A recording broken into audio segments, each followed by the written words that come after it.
Hey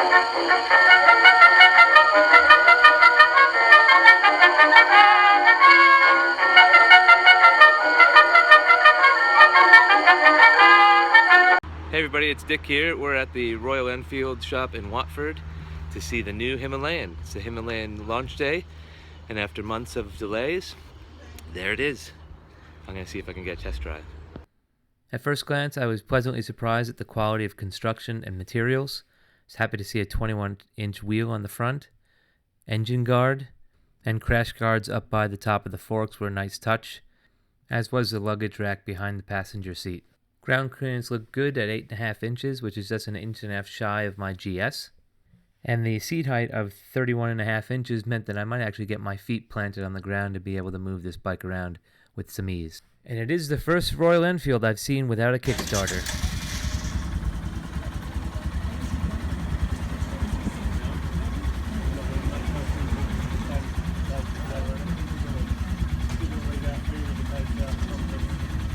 Enjoy.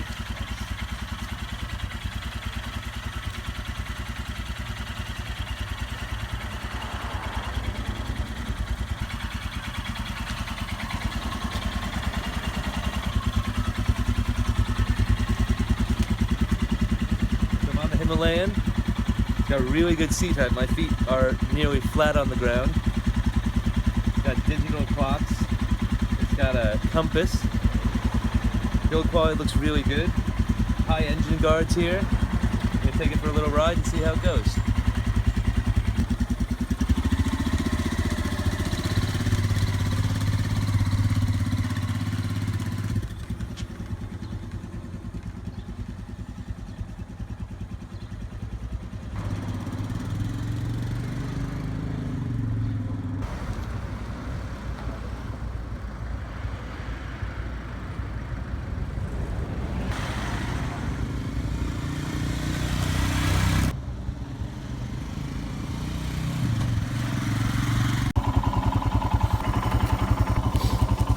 Really nice.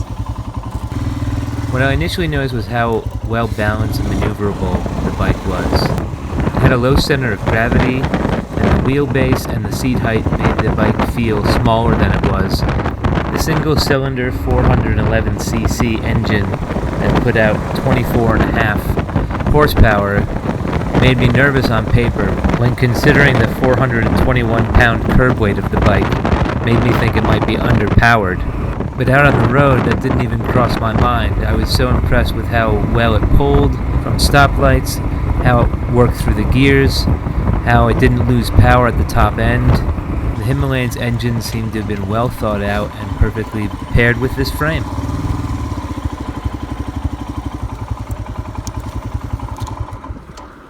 I'm just on a break from my test ride of the Himalayan. I just want to say how impressed I am with the Himalayan. I had low expectations. I'm extremely impressed with the build quality, with the ride height, with the geometry.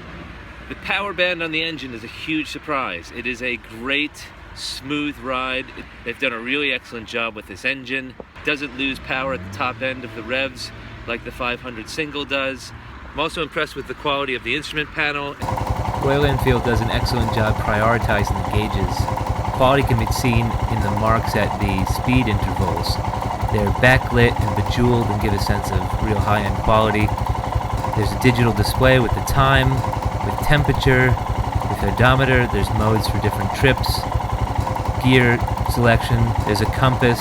There's a proper fuel gauge. Tachometer is nice and clear, although it's not necessary with the responsiveness and the sound of the engine. Engine's pumping away. Very little vibration. The mirrors. On the 500, these things would just look like a strobe light in a disco. And in case you didn't know, that's where you put the fuel. The windshield at first seemed a little low, but I'm having no buffeting, no issues with wind. The first bike that actually makes me consider selling the GS and getting something a little more rugged and something that I wouldn't be too concerned about dropping. This might be a great second bike for friends that come and visit. I'd let them ride the GS so I'd have an excuse to ride this more. If I had this and the GS, I would probably ride this more as well. Every time I get on a Royal Enfield, I'm smiling. This is no different.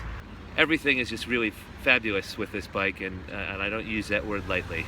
It is fabulous.